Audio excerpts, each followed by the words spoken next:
1800 hours Pakistan Standard Time. Assalamu alaikum. This is Radio Pakistan, the news read by Muhammad Zubair Khan. First, the headlines. The Federal Cabinet, which met in Islamabad today with Prime Minister in the chair, was informed that the government imported anti-COVID vaccine worth $2 billion so far. Foreign Minister says Pakistan's efforts have resulted in drawing world attention to Afghanistan, where humanitarian situation is further deteriorating with severity of cold weather.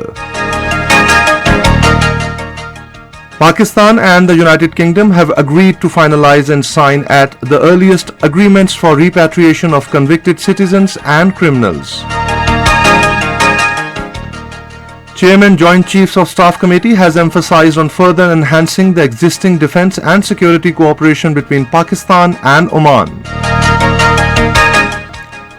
A fresh report has revealed that Indian intelligence agencies are planning a false flag operation on the 75th Republic Day celebrations of their country to malign Pakistan and Sikhs. In Yemen, 14 people were killed in an airstrike by Saudi-led coalition in Sana'a today. And now the news in detail. Prime Minister Imran Khan has directed to finalize the master plans of all big cities on priority basis to ensure restoration of green areas in the cities and discourage land encroachments. This was announced by Minister for Information and Broadcasting Chaudhry Fawad Hussain along with Minister for Energy Hamad Azhar while briefing media about the decisions taken by the Federal Cabinet, which met in the Federal Capital today with Prime Minister Imran Khan in the chair.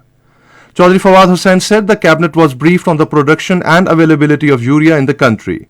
It was informed that the demand of urea was increased due to increase in the cultivation of wheat and overall increase in prices of urea around the globe.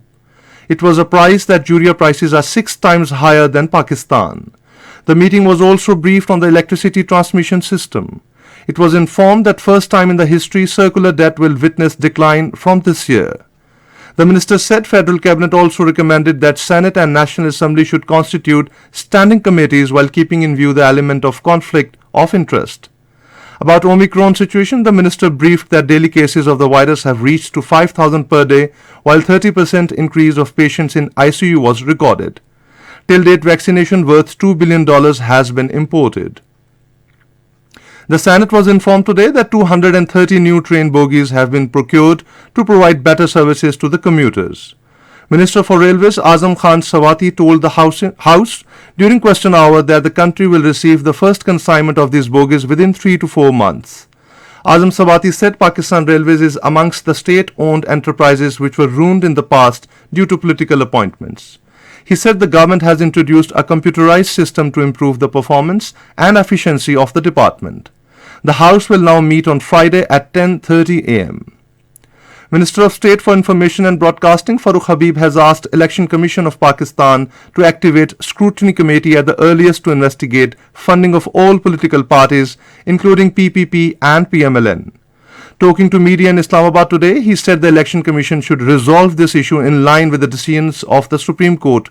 Meanwhile, in a statement, the minister said that Supreme Court had disqualified Nawaz Sharif, who will have to return Pakistan to face accountability cases. Farooq Habib said PTI government came into power through the votes of masses and will complete its constitutional tenure. Foreign Minister Shah Mahmood Qureshi says Pakistan-Russia relations have been moving on the positive trajectory. In a statement, he said the two countries have held mutual consultations on the Afghan issue.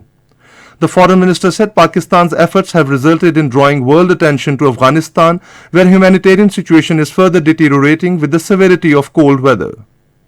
This is Radio Pakistan. President Dr. Arif Alvi has said that efforts are afoot for promotion of industrial sector in the country. Talking to a delegation of Islamabad Chamber of Commerce and Industry in Islamabad today, he said the government is determined to provide conducive environment to the business community.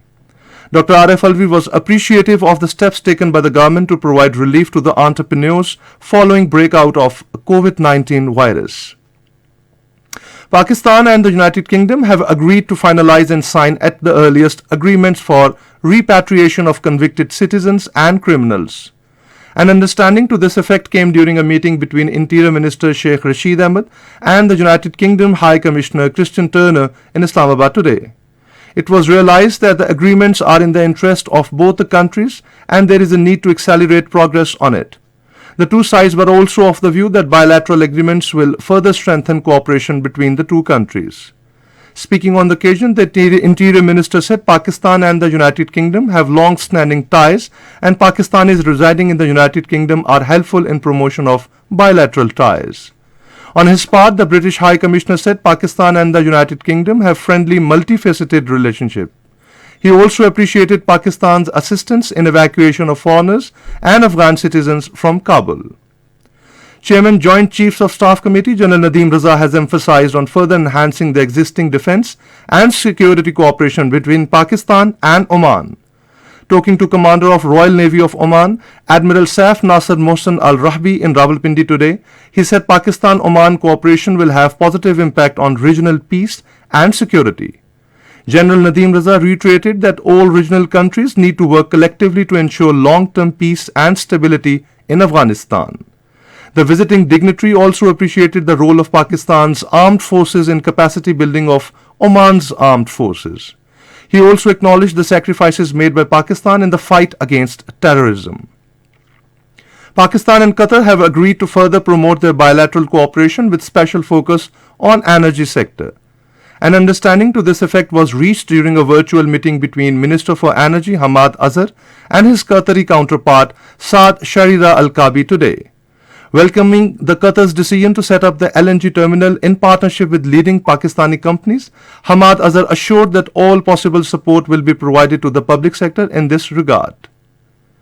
Indian intelligence agencies, at the behest of ruling Hindutva government in New Delhi, are planning a false flag operation on the 75th Republic Day celebrations of the country to malign Pakistan and Sikhs.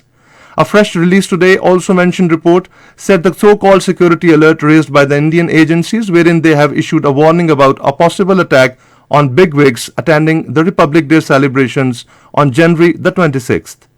The report describing the reported 9-page intelligence as a bluff said the Modi government is plotting a Pulwama-like drama to unleash propaganda against Pakistan and Sikhs striving for a separate homeland. Meanwhile, in Indian illegally occupied Jammu and Kashmir, complete shutdown will be observed in Srinagar and adjoining areas to mark the 32nd anniversary of Gao Kadal massacre on Friday. In Yemen, at least 14 people were killed in an airstrike by the Saudi-led coalition in Sana'a today. The strikes on Houthi-held Sana'a followed an attack on Monday on coalition partner, the United Arab Emirates. In Madagascar, at least 10 people have died in flash floods triggered by torrential rains in Antananarivo. According to official spokesperson, the floods have caused landslides and houses collapse. In the ICC Under-19 World Cup at Bastille against Canada, England were 8 for no loss in 1 over a short while ago. Earlier, Canada won the toss and elected to field. And now the weather report.